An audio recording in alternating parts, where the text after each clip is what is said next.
اس کے علاوہ آج جو سبق میں ہم نے چیز پڑھنی ہے وہ بس یہ ہے کہ حرکات کی تعداد کتنی ہے؟ 9. حرکات کی تعداد کتنی ہے؟ 9. زبر، زیر اور پیش یہ ایک گروپ ہے، اور اس کے بعد 2 زبر 2 زیر 2 پیش یہ دوسرا گروپ ہے، پھر کھڑی زبر کھڑی زیر اور الٹا پیش ہے. ٹوٹل کتنی 9 حرکات ہیں. 3 یہ ہیں، 3 یہ اور 3 یہ. ان میں تو آواز کو لمبا نہیں کرتے، زبر زیر پیش میں آواز کو لمبا نہیں کرتے. 2 زبر 2 زیر 2 پیش میں ڈبل آواز آتی ہے، نون کی ایک آواز شامل ہو جاتی ہے، جیسے با زبر با ہوتا ہے اور با 2 زبر بن. 2 زبر پڑھنے سے 2 آوازیں ہیں، ایک با کی آواز آئی ہے، ایک نون کی آواز آئی ہے. تو ہمیشہ ڈبل حرکت میں نون کی آواز پوشیدہ ہوتی ہے، چھپی ہوئی ہوتی ہے. یعنی سنگل حرکت کو پڑھیں تو سنگل آواز آتی ہے، ڈبل حرکت کو پڑھیں تو آوازیں بھی ڈبل ہو جاتی ہیں. اور جس حرف پر ڈبل حرکت کو پڑھا جا رہا ہوتا ہے ایک تو پہلی تو اسی حرف کی آواز ہوتی ہے جس پر آپ ڈبل حرکت کو پڑھ رہے ہیں. البتہ دوسری آواز ہمیشہ کامن ہے، وہ کیا ہے؟ نون کی آواز ہے. وہ بھی کون سا نون؟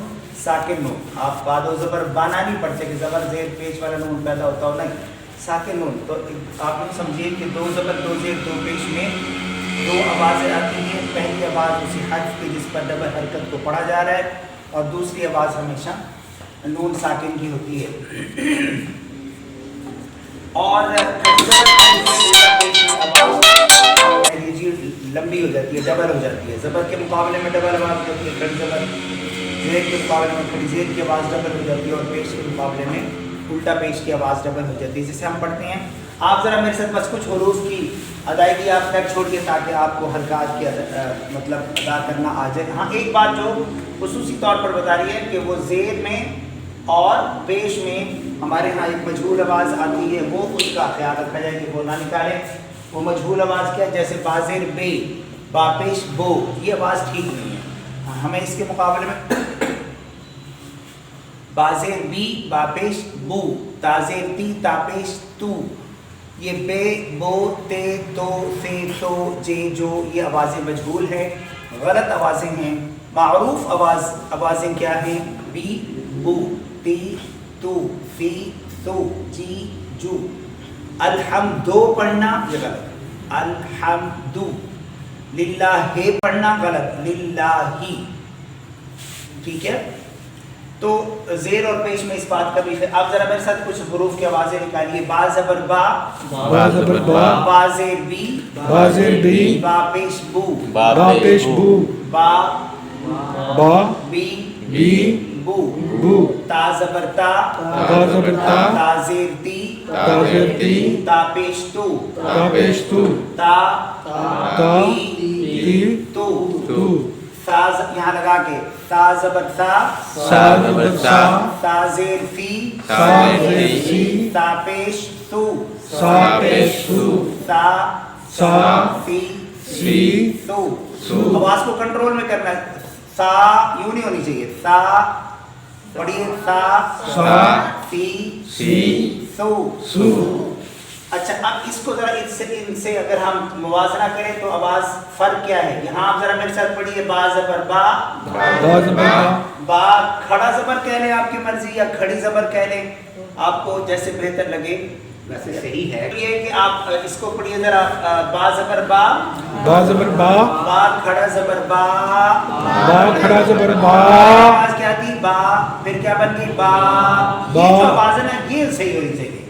کھڑی زبر کہیں تب بھی با، اور کھڑا زبر کہیں تب بھی با.